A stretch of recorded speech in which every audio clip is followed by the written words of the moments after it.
మనసులో మనం ఇప్పుడు ఎక్కడున్నాం? ట్రైన్ లో ఉన్నాం. ఎక్కడున్నాం?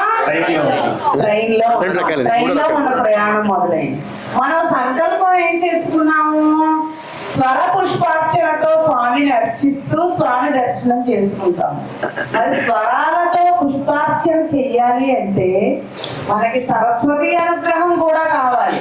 కానీ సరస్వతి కన్నా ముందు అంటారు చూడండి, తల్లి, తండ్రి, గురువు, దైవం అన్నారు. దైవం తర్వాత గురువుని చెప్పలేదు. మాతృదేవోభవ, పితృదేవోభవ, ఆచార్య దేవోభవ.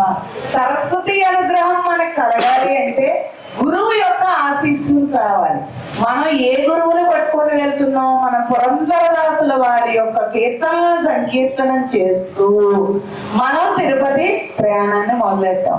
తిరుమల ఎక్స్ప్రెస్ స్టార్ట్ అయింది, విజయవాడ రీచ్ అయ్యాం. ఇంకా తిరుపతి తెల్లారితే తిరుమలలో దిగుతాం.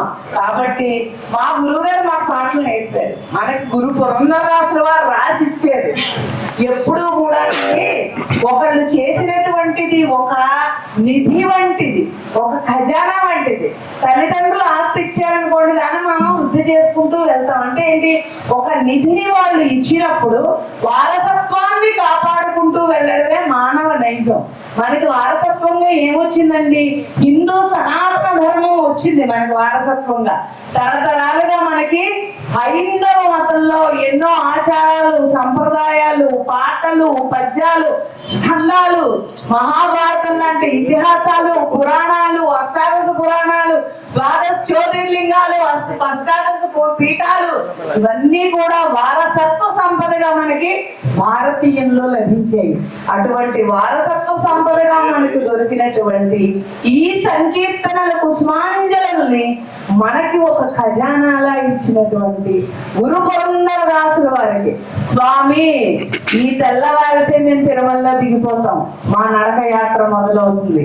నీకు ఇంతటి శక్తి ఎవరిచ్చారు? నువ్వు ఇచ్చిన కీర్తన నుంచి వచ్చింది. కాబట్టి ఈ భాండాగారాన్ని మేము వాడుకుంటాం, మా మీద అనుజ్ఞ చూపించు అని చెప్పి గురు పురంధరదాసరేనమ్మ చరణ కమలవ నందిదే.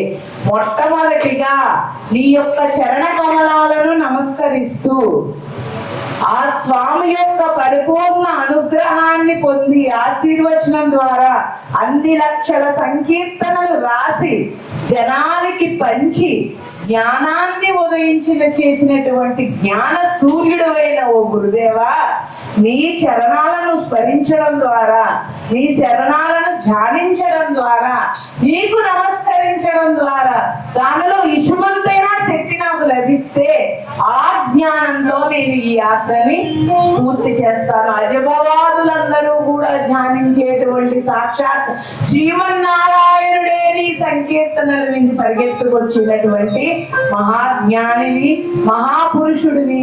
అంతేకాకుండా భక్తాగ్రేశ్వరుడివి. అటువంటి నీవు ఆ భక్తిలో కొంత నీకున్న దాంట్లో సాగరంలో కాకిరెట్టంత ఎంత నాకు ప్రసాదిస్తే ఆ జ్ఞానంతో నేను నా యాత్రను పరిపూర్ణం చేస్తాను. కాబట్టి ఈ సంకల్పాన్ని నీ పాద చరణాలను, నీ పాద పంకజాలకు నమస్కారం చేస్తూ నీ పాదాలను నా కనులకు అద్దుకుని నా సంకల్ప బలాన్ని పెంచుకుంటున్నాను. కాబట్టి గురు పురంధరదాస, నాకు నీ కీర్తనలతో ఈ యాత్ర పరిపూర్ణం చేసేటువంటి శక్తిని ఇమ్మని చెప్పి గురు పురంధరదాసరే నిమ్మ చరణ కమలవ నందిదేని స్వామిని మనం ప్రార్థన చేస్తాం. హరే శ్రీనివాస.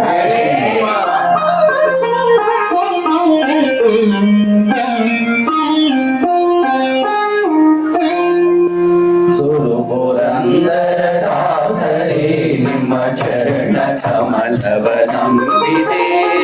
గురు పురంధరదాసరే నిమ్మ చరణ కమలవ నందిదే.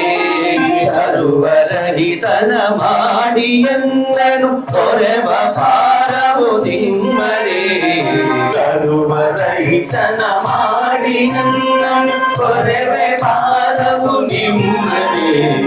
ಗುರು ಪುರಂದರದಾಸರೇ ನಿಮ್ಮ ಚರಣ ಕಮಲವ ನಂಬಿದೆ. ಗುರು ಪುರಂದರದಾಸರೇ ನಿಮ್ಮ ಚರಣ ಕಮಲವ ನಂಬಿದೆ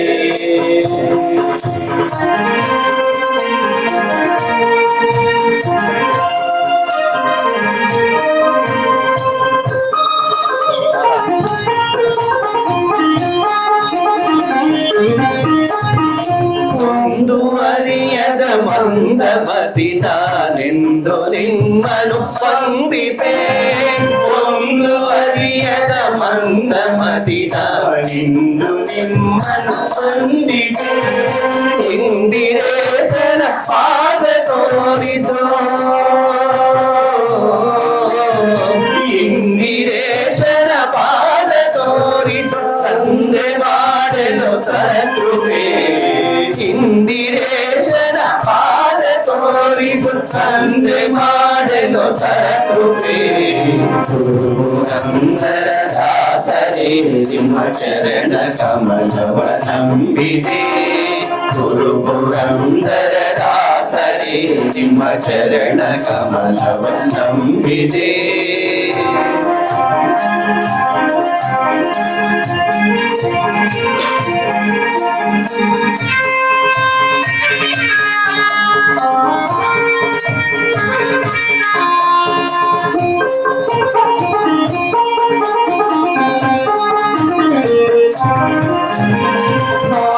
ಜನಕನ ಸನ್ನಿಧಾನದಿ ಸಾರದಾನವ ಮಾಡುತ್ತ ಮಾರ ಜನಕನ ಸನ್ನಿಧಾನದಿ ಸಾರದಾನವ ಮಾಡುವ ನಾರದರು ಈ ರೂಪದಿಂದನೇ ನಾರದರು ಈ ರೂಪದಿಂದಲೇ ದರ್ಶನ ತೋರಿದೆ ನಾರದರು ಈ ರೂಪದಿಂದಲೇ ದರ್ಶನ ತೋರಿದೆ ಗುರು ಪುರಂದರ ದಾಸರೇ ನಿಮ್ಮ ಚರಣ ಕಮಲವ ನಂಬಿದೆ ಗುರು ಪುರಂದರ ದಾಸರೇ ನಿಮ್ಮ ಚರಣ ಕಮಲವ ನಂಬಿದೆ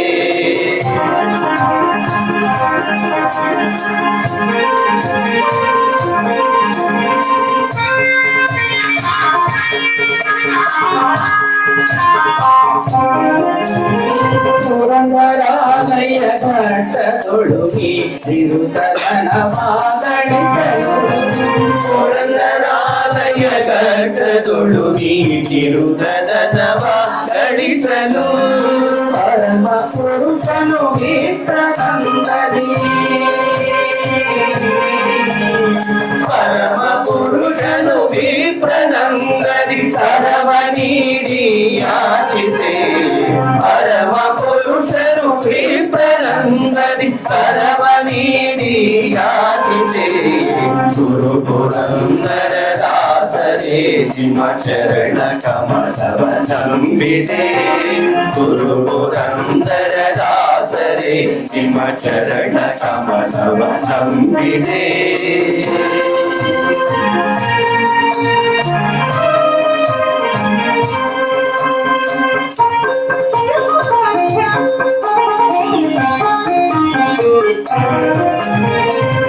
ಅಜಭವಾದಿಗಳ ರಸನಾದ ವಿಜಯ ವಿಠಲ ಜ್ಞಾನಿಪ ಅಜಭವಾದಿಗಳ ರಸನಾದ ವಿಜಯ ವಿಠಲ ಜ್ಞಾನಿಪ ನಿಜಸು ಜ್ಞಾನವ ಕೊಡಿಸಬೇಕೆಂದು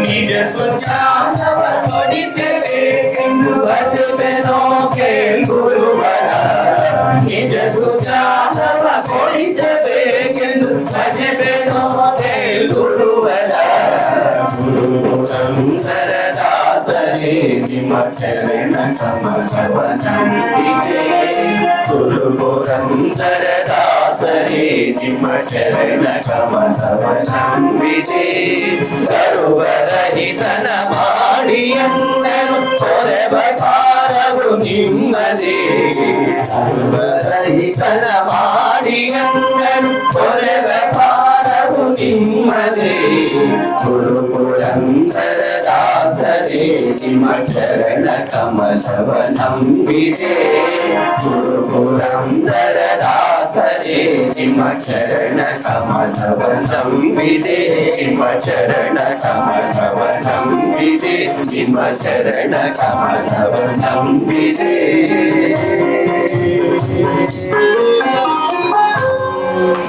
హరే శ్రీనివాస హరే శ్రీనివాస. మనం ఎక్కిన ట్రైన్ తిరుమతి రైల్వే స్టేషన్ కి చేరుకుందండి. పరిశుద్ధమైనటువంటి వాక్కు కావాలి, స్వర దోషాలు రాకుండా ఉండాలి. కాబట్టి మనకి వాక్కుకి అధిదేవత ఎవరు?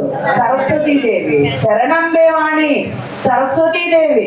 ఆవిడ ఎంత గొప్ప ఆవిడంటే సాక్షాత్తు సృష్టికర్త అయిన బ్రహ్మ కూడా ఆవిడని తన నాలుక మీద పెట్టుకున్నాడు.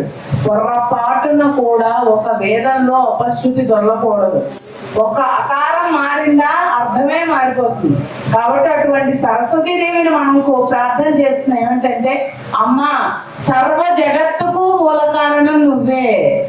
విద్య ఎక్కడుంటుందో ప్రపంచం మొత్తం వారిని కీర్తిస్తుంది. విద్యా వినయ సంపన్నే భూతలే ఇవ పూజితే అంటారు. అంటే భూమి మండలం మీద విద్య ఎవరి వద్ద ఉంటుందో విద్వాంసులు ఎప్పుడూ కూడా పూజనీయబడతారు.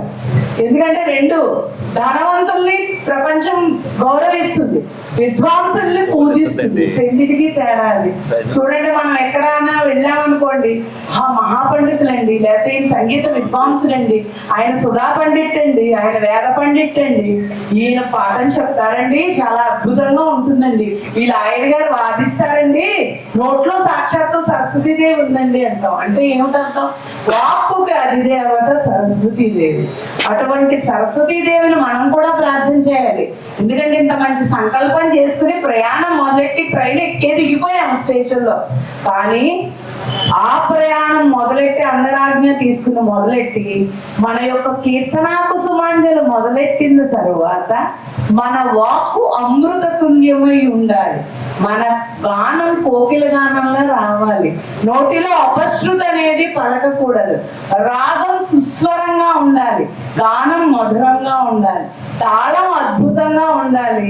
తాళం దాన్ని ఆచరించేలా ఉండాలి.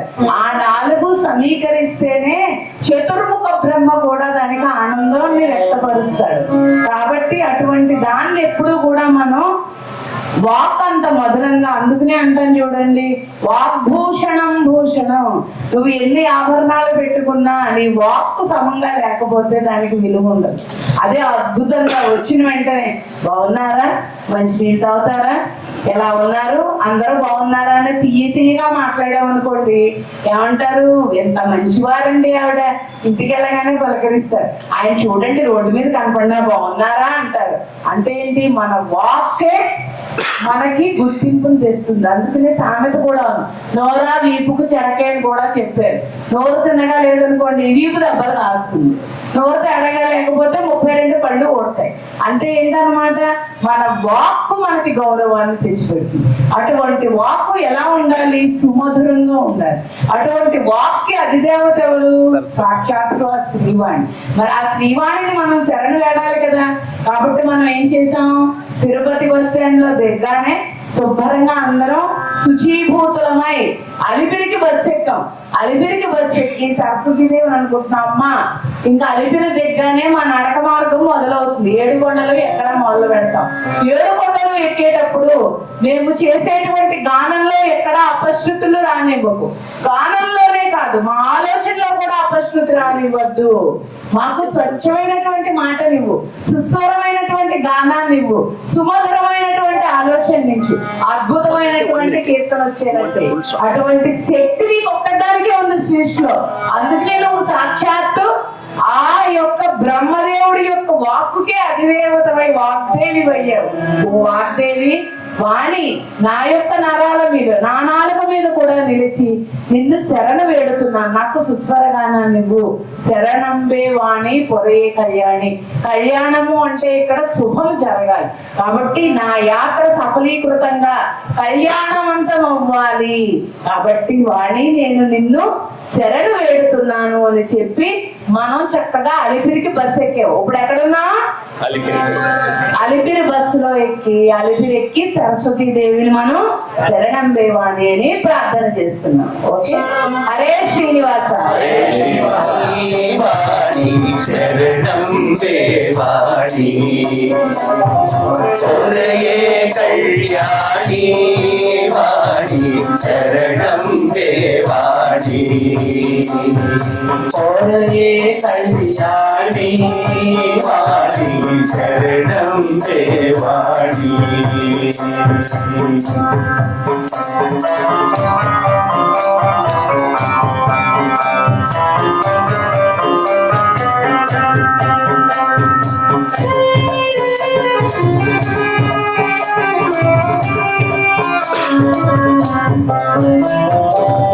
వాగభిమాని వరబ్రహ్మాణి వరభిమాని వరబ్రహ్మాణి సుందరవేణి సుచరితాని సుందరవేణి సుచరితాని శరణం దేవాని ఒరయే కళ్యాణి వాణి శరణం దేవాని.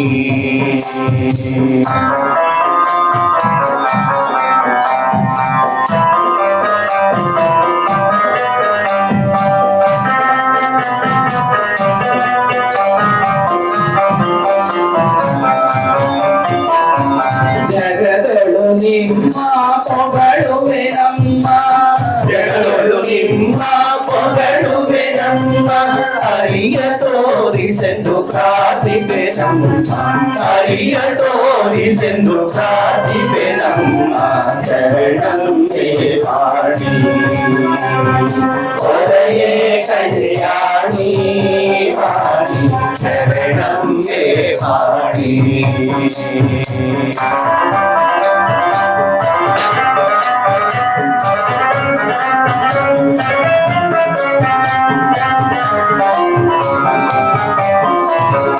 పాడుವೆ ಸ್ತುತಿಯ ಬೇಡುವೆ ಮತಿಯ ಪಾಡುವೆ ಸ್ತುತಿಯ ಬೇಡುವೆ ಮತಿಯ ಪುರಂದರ ವಿಠಲನ ಹಿರಿಯ ಸೊಸೆಯ ಪುರಂದರ ವಿಠಲನ ಹಿರಿಯ ಸೊಸೆಯ ಶರಣಂ ದೇವಾಣಿ ಒರಯೇ ಕಲ್ಯಾಣಿ ವಾಣಿ ಶರಣಂ ದೇವಾಣಿ ಒರಯೇ ಕಲ್ಯಾಣಿ ವಾಣಿ ಶರಣಂ ದೇವಾಣಿ ಒರಯೇ ಕಲ್ಯಾಣಿ ವಾಣಿ ಶರಣಂ ದೇವಾಣಿ ಶರಣಂ ದೇವಾಣಿ ಶರಣಂ ದೇವಾಣಿ ಶರಣಂ ದೇವಾಣಿ ಶರಣಂ ದೇವಾಣಿ ಶರಣಂ ದೇವಾಣಿ.